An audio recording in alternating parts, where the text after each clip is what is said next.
¿Cuántos dicen gloria a Dios? ¿Cuántos pueden darle gloria a Dios al Señor? Dele alabanza a Dios. Dele alabanza al Señor. Vaya conmigo a Romanos capítulo 8, versículo 31.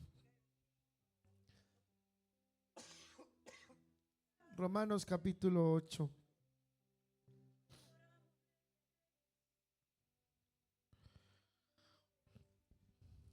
¿Cuántos dicen amén? Romanos capítulo 8. Si usted lo tiene, póngase sobre sus pies y vamos a la lectura honrando al Padre, al Hijo y a su Santo Espíritu. Romanos capítulo 8, verso 32. Romanos capítulo 8, versículo 32. Vamos a la lectura. Y vamos a leer desde el verso 31, perdón. ¿Lo tenemos todos? La palabra de Dios se lee honrando al Padre, al Hijo y a su Santo Espíritu.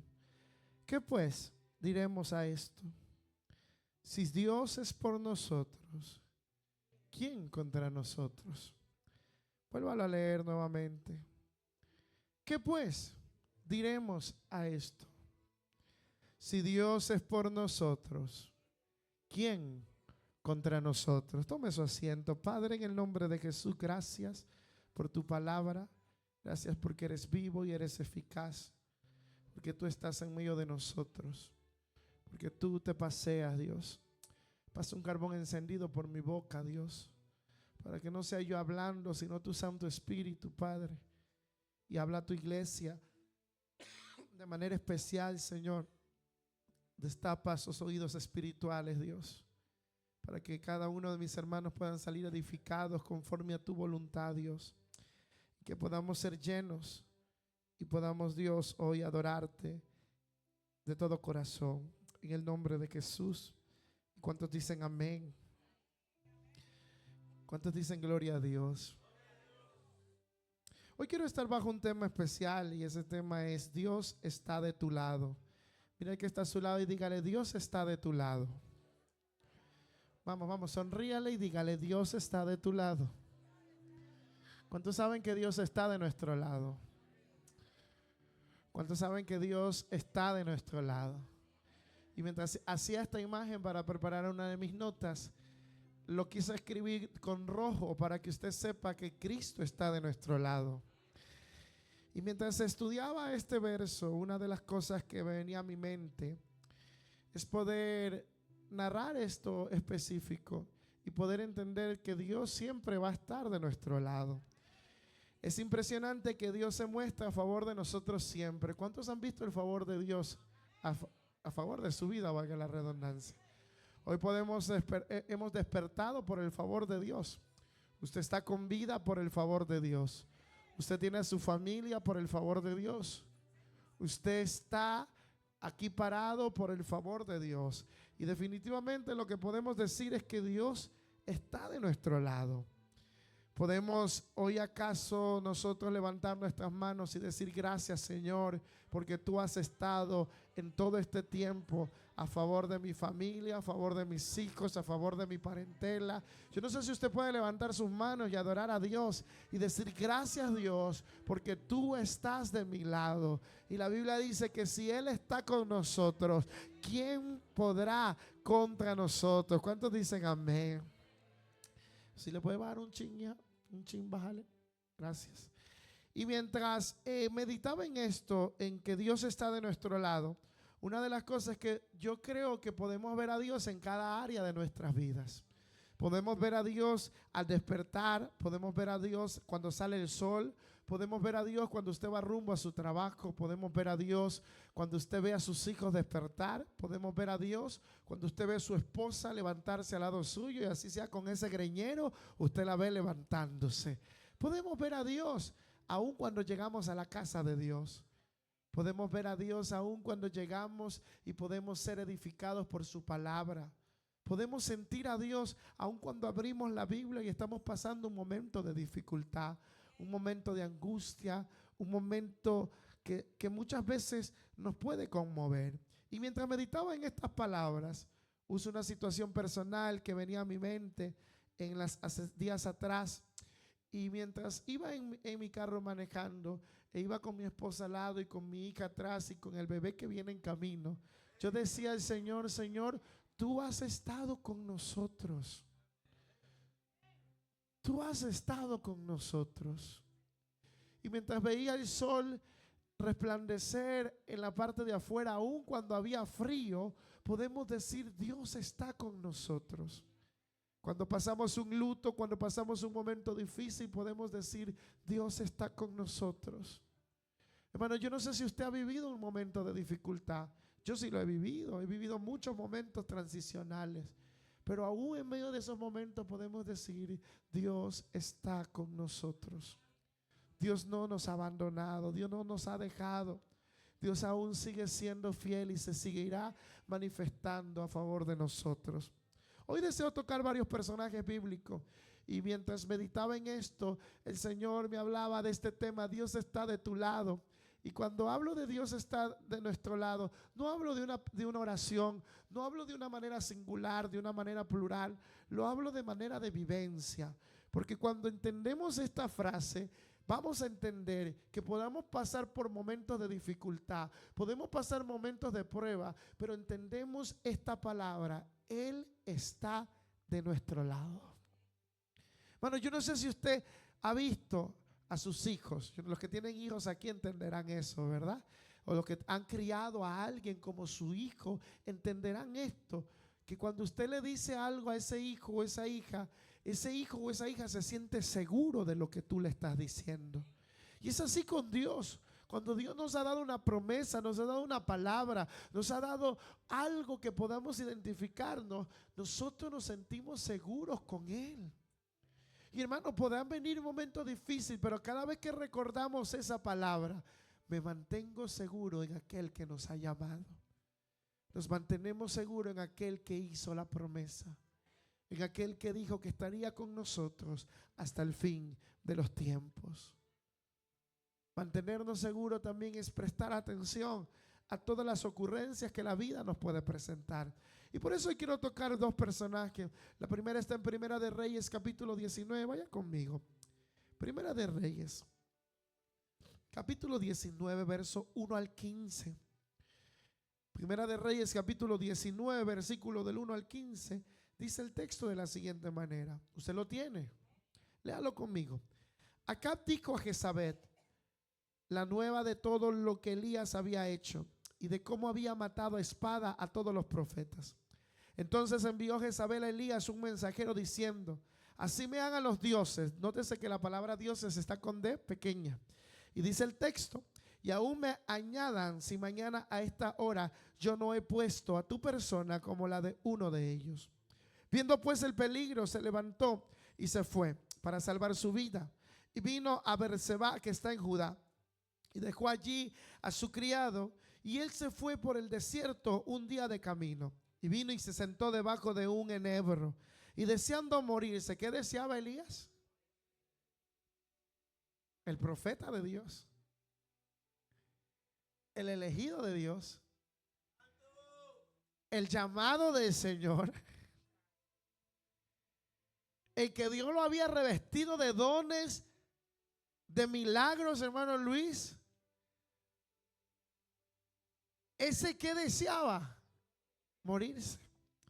Y dice el texto más adelante, dijo: basta ya, oh Jehová, quítame la vida, pues yo no soy mejor que mis padres. Y echándose debajo del enebro, se quedó dormido. Y he aquí luego un ángel le tocó. Diga conmigo, un ángel. ¿Cuántos dicen amén? Toque el que está al lado suyo, tóquelo. Tóquelo.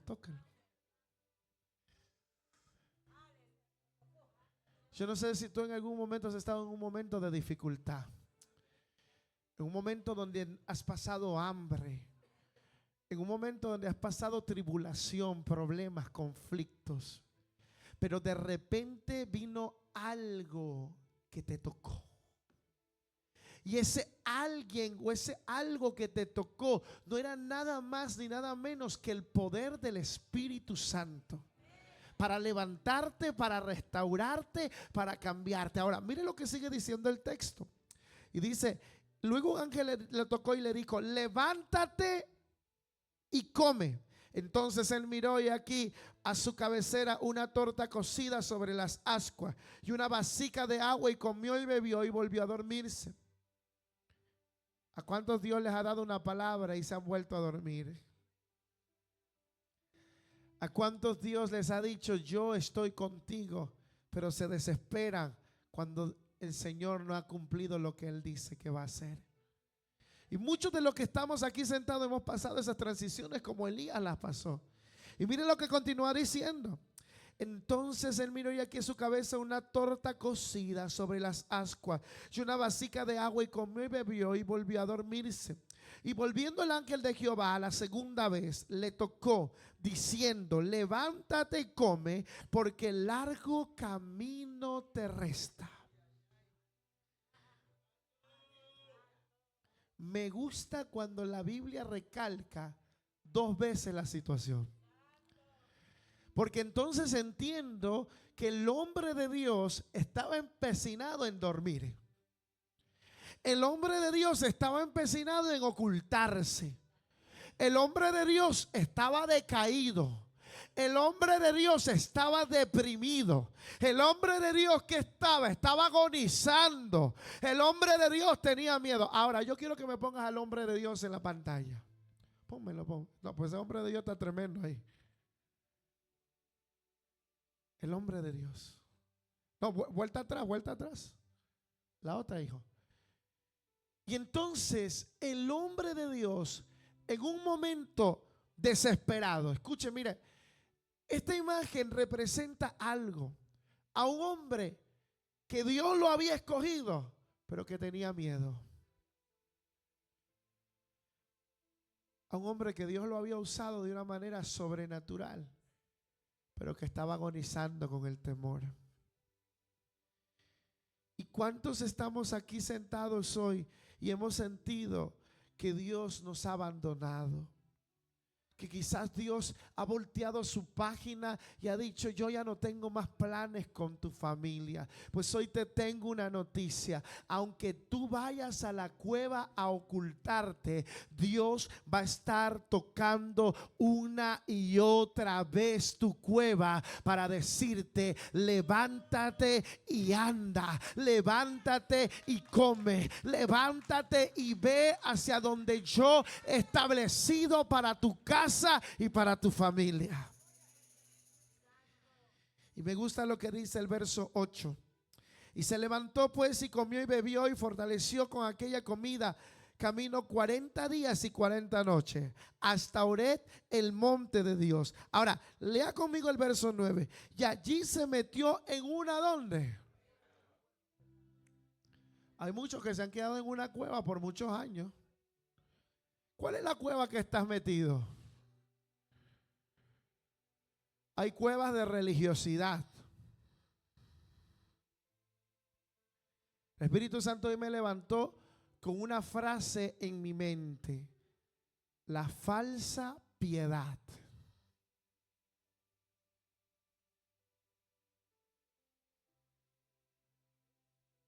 Y hay muchos creyentes que viven una falsa piedad. Y están encerrados en cuevas por muchos años. En la cueva del resentimiento. En la cueva de la herida. En la cueva de la falta de perdón. En la cueva del adormecimiento espiritual. En la cueva de la indiferencia. En la cueva de la rebeldía. En la cueva de la autosuficiencia. Hay muchos que están encerrados en esas cuevas. Y hoy a alguien que esté encerrado en alguna de esas cuevas, Dios le está diciendo: sal de esa cueva donde Jezabel te ha metido. Mientras leía esta historia, una de las cosas importantes que usted tiene que entender es que Jezabel era una profeta malvada. Jezabel se había convertido ya para este capítulo en la reina de Israel. Pero Jezabel estaba promoviendo cultos a dos dioses, que eran dioses paganos. Número uno, le estaban ofreciendo culto a Baal. ¿Usted está aquí? Y número dos, le estaban ofreciendo culto a Astarot.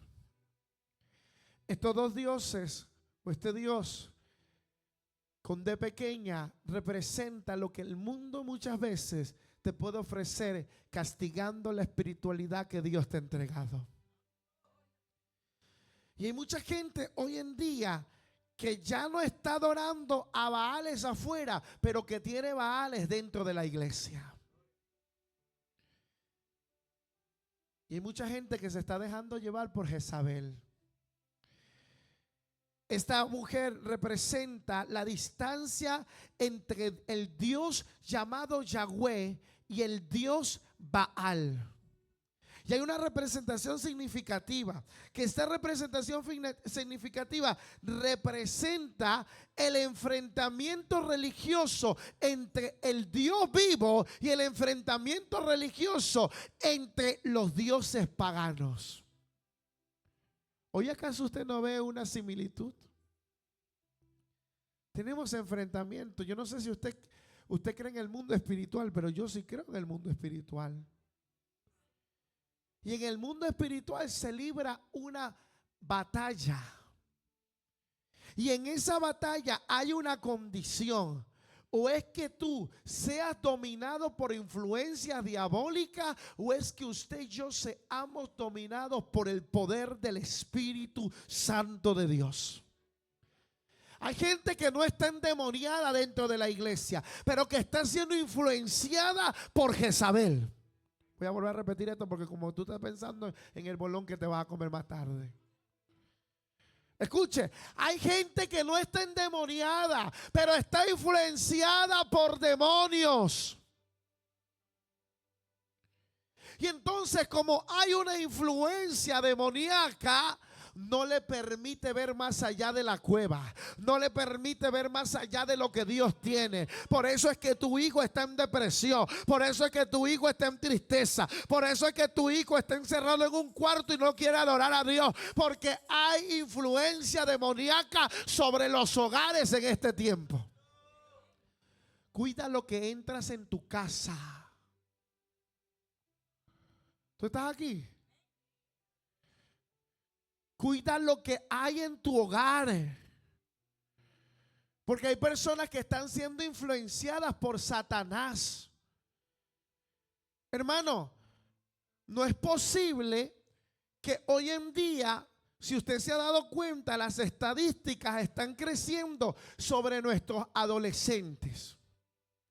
Nuestros adolescentes, estadísticamente en este país está creciendo la etapa de la supuesta depresión y supuesta, ¿qué cosa? Digo supuesta porque es una artimaña del infierno que Satanás ha tomado para atacar a nuestros adolescentes.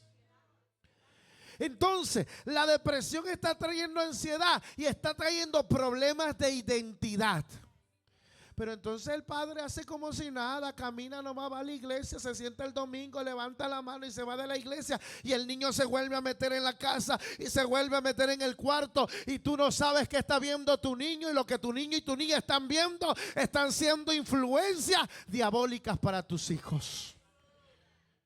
Entonces por eso decimos, oh, es que mi hijo está rebelde. No, no es que está rebelde, es que está siendo influenciado por Satanás. Entonces, ¿sabes qué tienes que pararte? Pararte a la brecha y decirle al enemigo, mira Satanás, no me vas a meter en esa cueva a mi hijo, no me vas a meter en esa cueva a mi familia, no me vas a meter en esa cueva a mi descendencia. Yo voy a pelear para sacar a esa gente de esa cueva.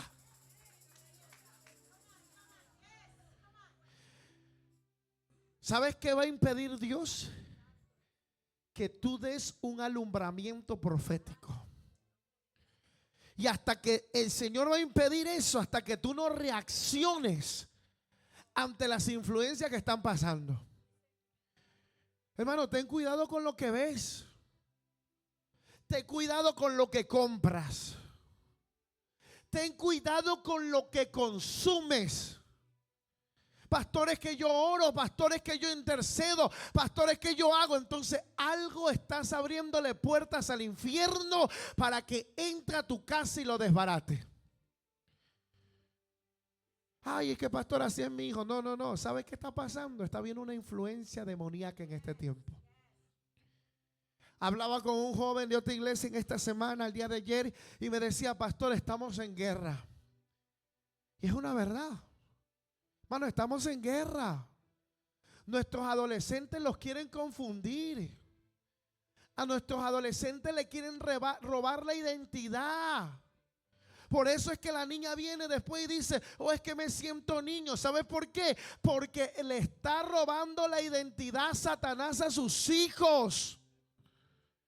Y el niño viene y dice, papá, es que hoy me quiero poner ropa de niña. Es que está viniendo una ola de que el enemigo está robando la identidad de nuestros hijos. Porque hay influencias diabólicas. En la época de Elías estaba Jezabel influenciando el culto, la ritualidad que se le daba a Dios llamado Yahweh. Ya en el templo que había una influencia de Jezabel. No tan solo adoraban al Dios de Israel, sino que estaban adorando también a Baal y a Astarón. Mire hasta qué punto el pueblo de Israel llegó a contaminarse y llegó a ser un desertor de lo que Dios había declarado sobre ellos. Y cuando yo veo esto, ¿sabe que yo veo una secuencia? Porque lo primero que Satanás va a contaminar y va a atacar, va a perseguir tu vida. Número uno, Satanás te va a hacer persecución. Usted no ha visto que usted comienza a buscar más de Dios y usted me viene y me dice, pastor, es que todo me sale mal.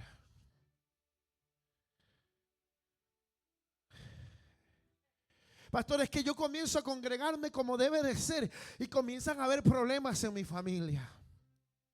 Hay influencia.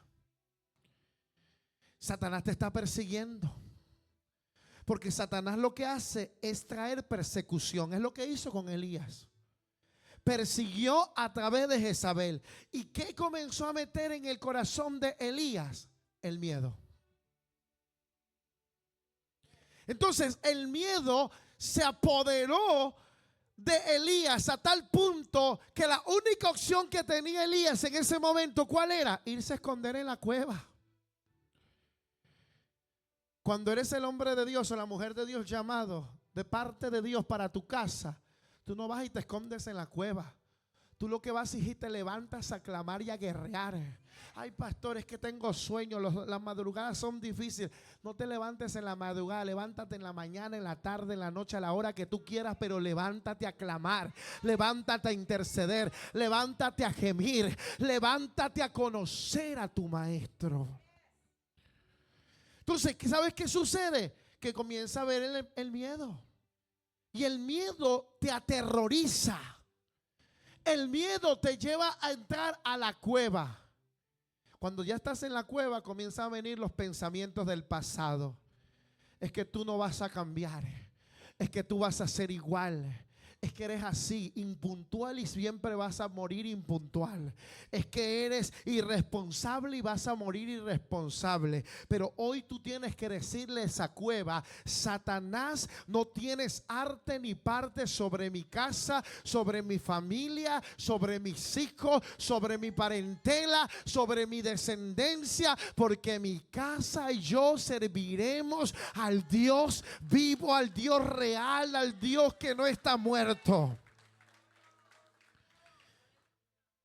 Y dice el texto, verso 10, él respondió: he sentido un vivo celo por Jehová, Dios de los ejércitos, porque los hijos de Israel han dejado tu pacto, han derribado tus altares y han matado a espada a tus profetas, y solo yo he quedado y me buscan para quitarme la vida.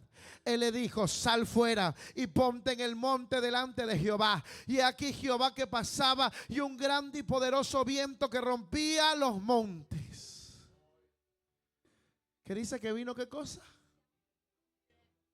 Un viento que rompía los montes. O sea, no era cualquier viento. Y de repente, ¿qué sucedió? Y quebraba las peñas delante de Jehová. Pero Jehová, dígalo más fuerte. Pero Jehová no estaba en él. Es impresionante en la iglesia que muchas veces queremos ver protagonismos de Dios.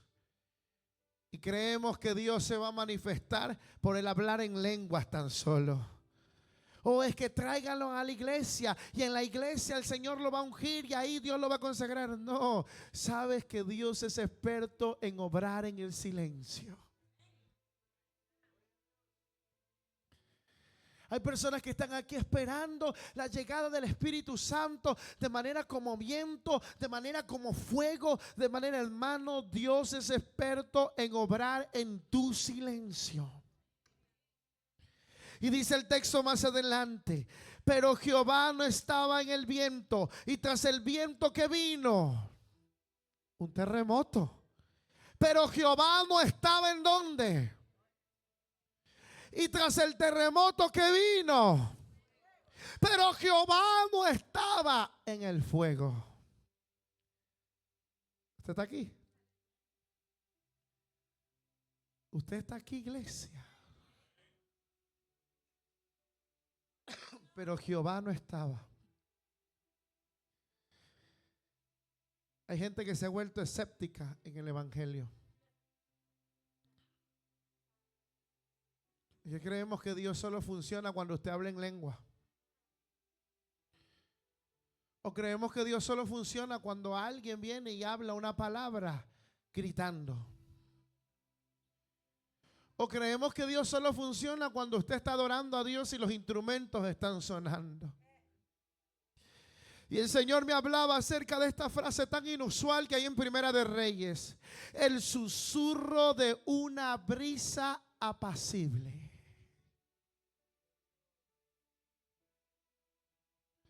Dios no estaba en el fuego, no estaba en el terremoto, no estaba en el viento, pero estaba en el susurro apacible de una brisa. Iglesia del Señor, Dios aún sigue estando en tu habitación. Dios aún sigue estando en tu casa. Dios aún sigue estando en esta iglesia. Dios sigue estando en tu oración. Dios no te ha abandonado. Dios sigue estando ahí. Pero si usted lee más adelante, una de las cosas que tuvo que tener Elías fue decisión. Diga conmigo, decisión. Decisión ¿para qué? Para levantarse y irse a comer el mundo y decir, no importa si Jezabel me está persiguiendo, yo voy a seguir hablando del Dios que me ha declarado que haré mayores cosas en el nombre de Jesús de Nazaret.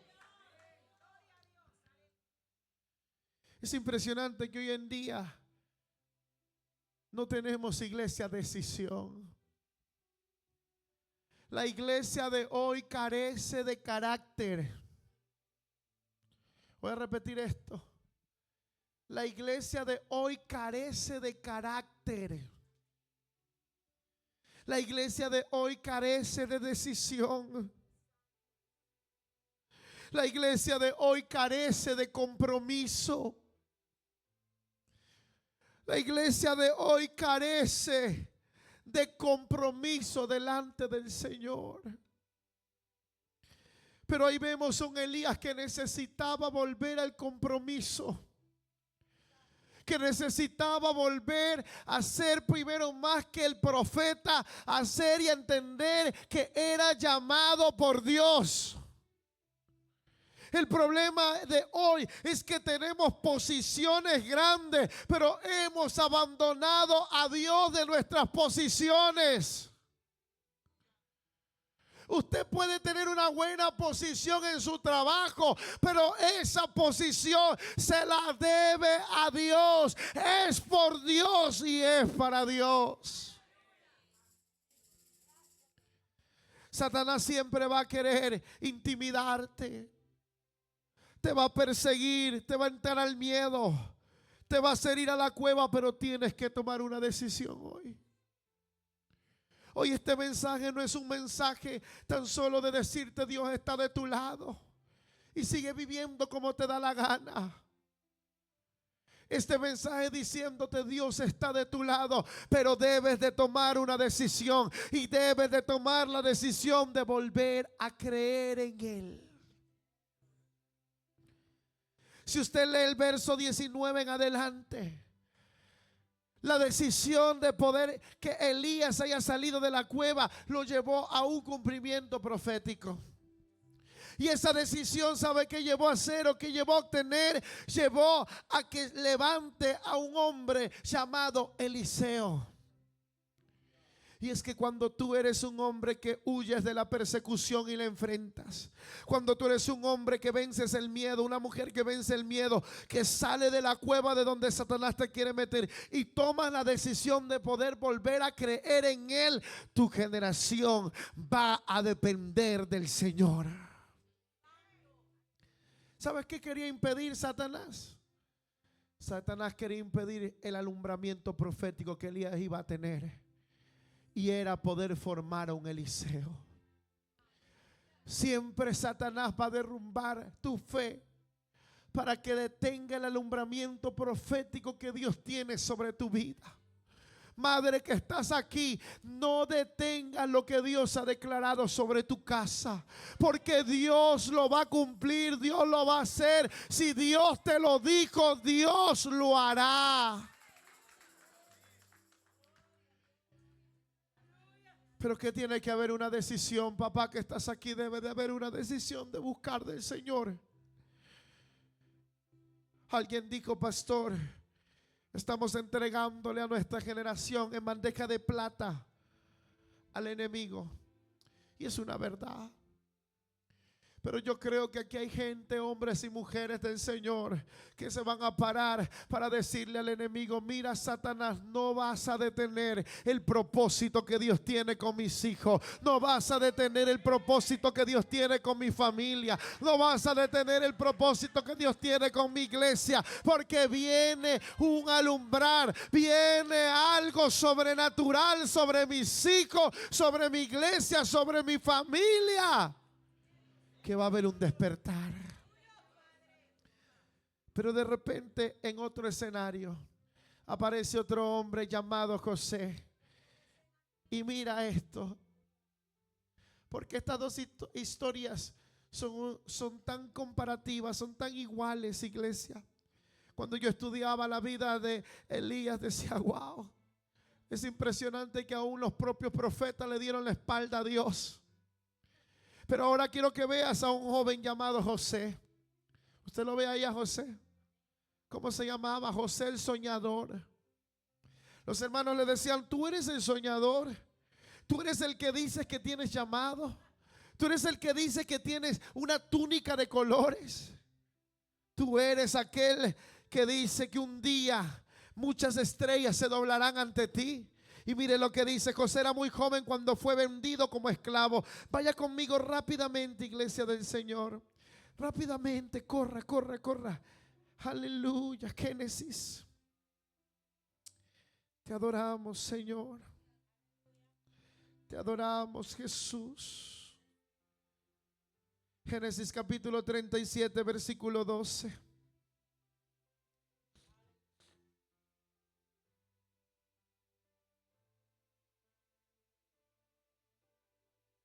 José era muy joven cuando fue vendido como esclavo y llevado a Egipto. ¿Cuántos años tenía José? 17 añitos. Parecía que este joven talentoso ya no tenía futuro. Pero no todo estaba perdido. De hecho, ese problema fue el comienzo de un gran plan de Dios para salvar a muchas personas. Mira que está a tu lado y dile, toda persecución te llevará a un propósito grande. Dígale, dígale, dígale. Toda persecución te llevará a un propósito grande. Si no, mira lo que ha pasado en Medio Oriente. La persecución a los cristianos ha llevado a que todas las naciones hoy en día adoren al Cristo de la gloria.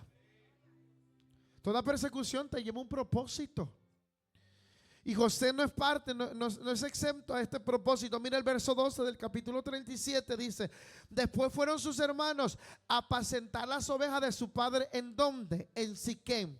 Y dijo Israel a José: tus hermanos apacientan las ovejas en Siquem, ven y te enviaré a ellos. Y él respondió: heme aquí. E Israel le dijo: ve ahora, mira cómo están tus hermanos y cómo están las ovejas, y tráeme la respuesta. Y lo envió del valle de Hebrón y llegó a Siquem, y lo halló un hombre andando el errante por el campo, y le preguntó a aquel hombre diciendo: ¿qué buscas? José respondió: busco a mis hermanos, te ruego que me muestres dónde están apacentando. Aquel hombre respondió: ya se han ido de aquí, y yo les oí decir: vamos a Dotán. Entonces José fue tras sus hermanos y los halló. ¿En dónde? Cuando ellos lo vieron de lejos, antes que llegara cerca de ellos, ¿qué hicieron? Wow. Conspiraron contra él y dijeron el uno al otro: aquí viene, ¿qué cosa? A usted, yo no sé si a usted le pasó, pero cuando usted conoció a Cristo, ¿verdad? Ahí va el evangélico. A mí mi papá me decía: tú te vas a hacer evangélico, te vas a hacer loco, fanático. Ahí va el soñador, le decía. Conspiraron para matarlo. Ahora pues venid y matémosles y echémosles en una cisterna. Y diremos: alguna bestia lo devoró, y veremos qué será de sus sueños. Yo no sé a cuántos de ustedes le han asesinado los sueños que han tenido. Quizás tú tenías sueños con tus hijos diferentes, quizás tenías sueños con tu familia diferente, y dijiste: el enemigo ha desbaratado o ha devorado los sueños que yo he tenido. Quizás tú puedes hoy estar sentado aquí, puedes decir que ha pasado tanto tiempo en el Señor y puedes declarar: oh Dios, pero ¿dónde está tu mano poderosa que no ha estado a favor de mis hijos? Yo quiero decirte que Dios todavía sigue estando en el control. Hermano, hermana que estás aquí, Dios todavía sigue siendo Dios. Sigue obrando. ¿Sabes qué me asombra de esta historia de este hombre llamado José el soñador? Es que hubo persecución. ¿Quiénes lo persiguieron? Sus hermanos. Dice la Biblia: conspiraron ¿para qué? Para matarlo. Existen momentos, hermanos, que la propia familia te va a desear el mal. Que tu propia familia va a desearte el mal. Existe momentos que los sueños que tú tienes son tan exagerados que tu familia te va a decir: pero tú estás loco, no vas a llegar a eso. Pero si Dios te lo dijo, Él lo va a cumplir. Si Dios te lo ha prometido, Él lo va a cumplir. Iglesia del Señor, existen momentos donde la propia familia en la fe conspira para asesinarnos.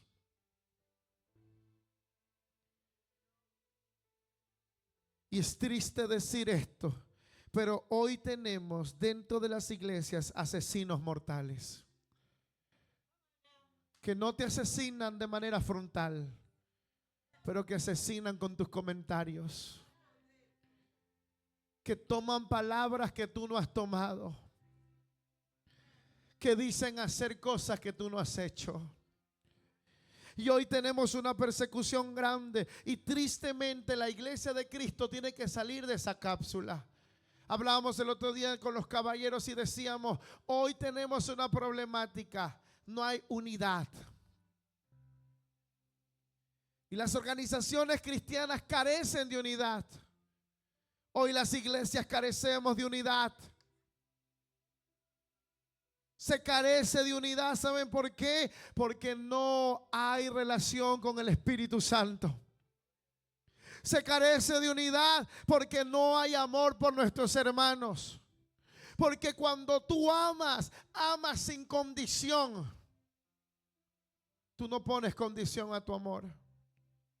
Tú no le dices: hermano, yo te voy a amar si tú haces esto por mí. Yo te voy a amar, aunque no lo hagas o lo hagas por mí, te voy a seguir amando. Hoy tenemos una persecución dentro de las iglesias. Hoy tenemos gente persiguiendo a personas. Yo no sé si usted ha visto, pero en mi carrera pastoral he visto hijos peleándose por terreno de padres, por herencias, persiguiéndose el uno al otro, destruyéndose la vida. Hoy tenemos una persecución triste, iglesia. Y esto ya no sucede entre los inconversos, tan solo esto sucede en los mismos cristianos. Pero yo estoy creyéndole al Señor que el Señor va a cambiar nuestra manera de pensar, que el Señor va a cambiar nuestra manera de vivir, de actuar, para llevarnos al plan profético que Dios tiene para con nosotros. Pero de repente usted ve a un José que, aparte de ser perseguido, tiene miedo. ¿Pero cuántos saben que José tuvo miedo? Hermano, yo no sé si usted en una cisterna se va a sentir alegre. ¿Usted se siente alegre en una cisterna? Yo no. Imagínense a José cayendo en una cisterna tan profunda y de repente viene el miedo. ¿El miedo a qué? A ser exterminado en esa cisterna, a ser abandonado. De repente lo venden como esclavo y comienza a tener miedo a qué? A no volver a ver a su padre. Viene el miedo y viene el temor a qué? A quedarse sin familia, a convertirse en un extranjero. Viene el miedo y qué? A ser seducido por la esposa de su jefe. Comienza a surgir el miedo, el temor. Pero una de las cosas que tuvo José es que aún en la cisterna, aún en la muerte, en la esclavitud, en el fin del propósito que aparentemente había en su momento, aún en la cárcel donde fue llevado en prisión, nunca perdió el norte de lo que le habían enseñado, que Dios seguía siendo bueno. Dios es bueno, iglesia. Me encanta que José fue a un escondite. El escondite era la cisterna. Luego de la cisterna fue encarcelado. Ese fue su escondite. Ese fue su cueva. Pues quiero decirte que tu cueva te entrena. Tu cueva te procesa. Pero en tu cueva tienes que decidir sí o salir de ella. Porque o te quedas quejándote que te duele, o te dices al Señor, sáname y sácame de aquí. Escuché a alguien decir esta semana, Señor, yo no me puedo quejar porque no tengo seguro de salud. Así que sácame de esta circunstancia. Tú decides, iglesia. ¿Te sigues quejando de la vida que te ha tocado, o te levantas y echas para hacia adelante y le dices a la vida, vida, le pertenecemos al Cristo de la gloria? ¿Te sigues quejando del marido que te tocó, o le dices al marido que te tocó, no importa aunque mis ojos no vean nada, yo seguiré creyendo que tú pronto le servirás al Dios de los vivos? Hay dos opciones, iglesia. O te quejas o avanzas. O te quejas o caminas. Yo hoy he decidido dejar la queja y decirle a Dios, yo voy a avanzar, yo voy a creer, yo voy a ver a mi familia sirviendo, yo voy a ver a mis hijos adorándote, yo voy a ver a mi generación cantando, yo voy a ver a iglesia, yo voy a ver a Fuente de Salvación sirviendo a tiempo y afuera de tiempo, yo voy a ver a Fuente levantada por el poder del Espíritu Santo. Pero es tiempo de abandonar la queja. Abandónalo, no puedo. Deja de pensar que la vida sin Dios es igual. Tu vida sin Dios es miserable. Tu vida sin Dios no tiene valor, iglesia. Tu vida sin Dios no es relevante. Pero cuando llega Dios a tu vida marca la diferencia. Toma la decisión. ¿Sabes qué decidió José? José decidió mantener su fe pese a las circunstancias. Imagínate a José en la cisterna. Imagínate a José huyendo, rasgada su vestidura, por la esposita de Potifar ahí que lo quería seducir. Imagínate a José siendo calumniado y llevado a la cárcel. Imagínate los años que tuvo que pasar José hasta que Faraón se acuerde. Hermano, no fue fácil el proceso de José. Pero imagínate también a José, su parte emocional, Claudio, lejos de sus padres, lejos de sus hermanos, lejos de su tierra, siendo llevado a tierra de extranjeros para convertirse en un esclavo. Pero de repente lo que para ti es una esclavitud se convierte en un propósito. Porque ese es mi Dios, el Dios que cambió mi lamento en alabanza. El Dios que me sacó del desierto y me llevó a la tierra que fluye leche y miel. El Dios que me dijo: estaré contigo todos los días de tu vida hasta los últimos tiempos. Oh, el Dios que te ha declarado que tu casa le servirá al Señor. El Dios que te ha dicho: yo estoy contigo. Yo soy el gran yo soy. Yo soy tu libertador. Yo soy tu pronto auxilio. Yo soy el que va delante de ti. El Dios que sigue declarando que viene pronto y pronto volverá. El Dios que dijo: estoy preparando ahí morada en la casa de mi Padre. A ese Dios yo sigo adorando. A ese Dios yo sigo sirviendo.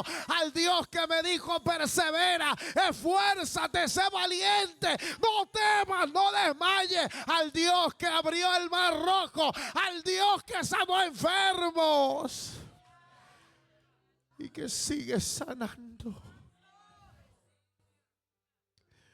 El Dios de lo imposible.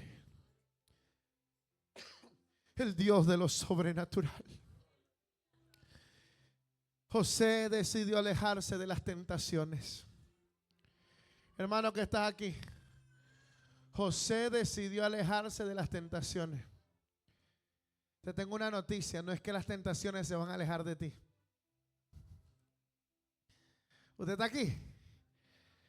Pastor, reprende las tentaciones. No. Tú tienes que alejarte de las tentaciones. ¿Usted está aquí? Ay, pastor, es que ora para yo no ser tentado. No, tú aléjate. Resistí al diablo y lo hará de vosotros, dice la Biblia. Pastor, es que ayúdame en oración para ser fuerte. Resiste. Resiste. Resiste. Pastor, es que yo soy débil. Resiste, fortachón. Sal de donde el enemigo te quiere meter. Sal de donde Satanás te está trayendo presión. Sal de ahí. Sal de esos círculos maliciosos donde no tienes que estar. Sal de esas amistades contendiosas donde no tienes que estar. Y no digo contendiosas porque te hacen pleito, porque contienden contra Dios. Sal de esos lugares. Hermano, amigo, que usted no vuelva, no vuelva. Pero yo tengo que predicarle esto: salga de donde usted se siente cómodo, pero el pecado está a la luz del día. Salga de ahí. Usted tiene que hoy decidir alejarse de las tentaciones como José. Y en vez de enfocarse en las injusticias, algo que me encanta de la enseñanza de José es que José no se enfocó en las injusticias. José se enfocó en la promesa. ¿Usted está aquí? José no se enfocó en las injusticias. Imagínate si José se hubiese enfocado en las injusticias. Oh, mi hermano me vendió. Ahí va a ser el evangélico diciendo: el hermanito José entrando a fuente de salvación. No el hermano José, el hermanito José el soñador. Es que mi hermano me vendió. Es que fui encarcelado, pastor. Es que pastor, me tiraron ahí, me llevaron a esclavitud. No, José vio el plan que Dios tenía para con él. Y José decidió seguir creyendo. Pero en el proceso, Mariano, José fue procesado para perdonar. Fue procesado para cerrar ciclos. Hay personas que tienen ciclos abiertos todavía, que no los han cerrado. Pastor, es que tú no sabes cuán difícil es cerrar. Ciérralos, porque si no, no vas a entrar a la tierra que fluye leche y miel. Y no te hablo de una propiedad, te hablo de tu redención que pronto está a la puerta. Prepara tu visado para esa redención gloriosa que está a punto de suceder, iglesia. Los días son malos, iglesia. Yo veo a mi Dios venir pronto. Y yo le digo a Dios, Señor, todo se está alineando. Las naciones se están alineando ya para poderle dar la antesala al anticristo. Pero yo sé que antes que venga el anticristo, tu palabra dice que con voz de trompeta, con voz de mando, oh, Él pronto nos llamará, iglesia. Todo se está alineando, iglesia. Si usted no es político, allá usted. Si usted no cree en profecías, allá usted. Pero lea la Biblia. Todo se está alineando. El mundo está gimiendo diciendo Cristo viene. Nuestra redención viene pronto. Ahí hay un papa que ya está medio enfermo. Porque que se creen que son inmortales. Hermano, con Dios no puede ser burlado. Dios no puede ser burlado. Hermano, estamos entrando a la última recta final. ¿Usted está aquí? Esta es la última, hermano, escúcheme bien. Y yo lo que le pido en el nombre de Jesús es que usted se levanta a consagrarse, a amar a Dios en este tiempo. Estamos viviendo los últimos, hermano, estamos ahí en los últimos segundos de nuestra redención. Alíñate, enderezate, búscale, porque si no le buscas te quedas. Que me digan fanático, que me digan lo que quieran. Pero te quiero decir, hermano, estamos ya a punto. Hay que buscar más a Dios. Los entendidos en la palabra saben lo que les estoy hablando.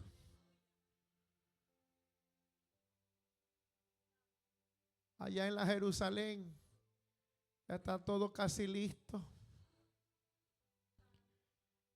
Pero en nuestra nueva Jerusalén ya está todo casi ready. Mano, solo está que el Maestro nos llame. Y que nuestros cuerpos se conviertan en cuerpos incorruptibles. Que el Maestro de maestros nos diga: bien, buen siervo fiel.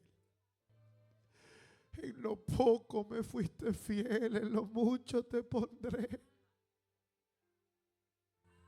Ven, entra el gozo de tu Señor.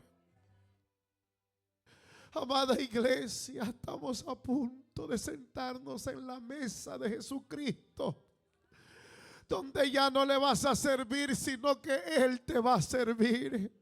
Él va a estar ahí comparado. Oh, mi amada iglesia, yo no sé si tú entiendes esto, pero yo estoy diciéndole a Dios: papá, papá, espero ese día ansiosamente.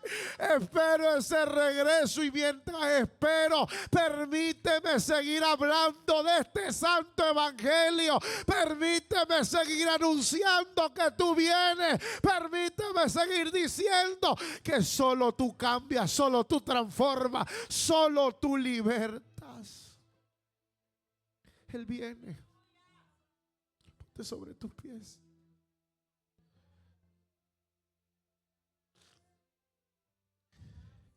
Hay mucha gente que está en persecución, que ha entrado al miedo. Pero hoy tienes que decidir salir de la cisterna o de la cueva. Toma tu decisión, porque darás a luz algo profético.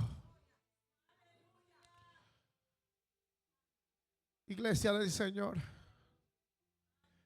estate alerta. Esto no es para hacerte dar miedo. Y hermano, no soy el único. He hablado con otros ministros en esta semana, hombres de oración que no son pastores, hombres y mujeres de oración. Hay gente que el Señor los está despertando en las madrugadas para estar alertas. Esta semana no he podido dormir y cada 3 de la mañana me levanto y comienzo a orar y me siento, tengo un sillón al lado de mi cama y me siento a orar. Y le decía al Señor, Señor, ven pronto. Ven pronto porque tu iglesia se debilita.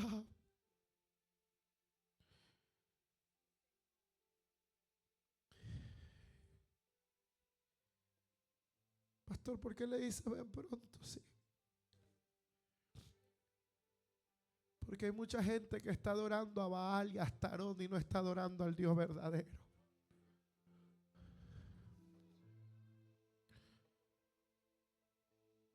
Tres de la mañana sentado en una noche, el Espíritu Santo lo sentí entrando en mi habitación. Mi esposa dormida, mi niña dormida, y sentí al Espíritu Santo como entró, iglesia. Hermano, yo no sé, pero escúcheme.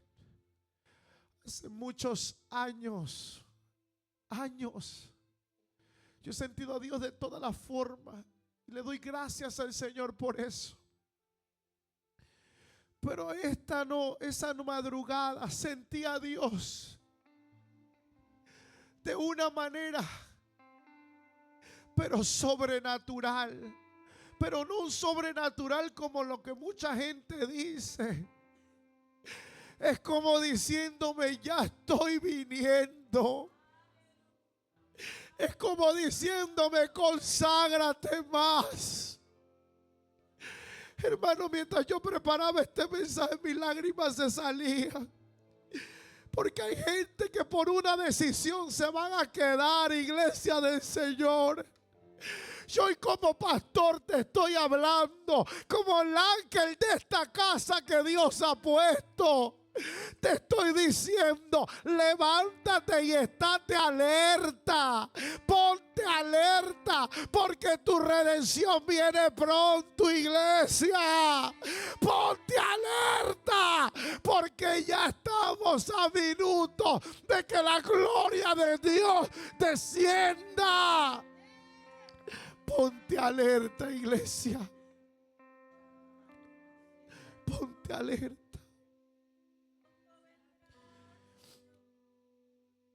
¿Sabes por qué lloro? No lloro por su regreso, porque soy bienaventurado si Él regresa. Pero lloro como pastor por muchos que no se irán.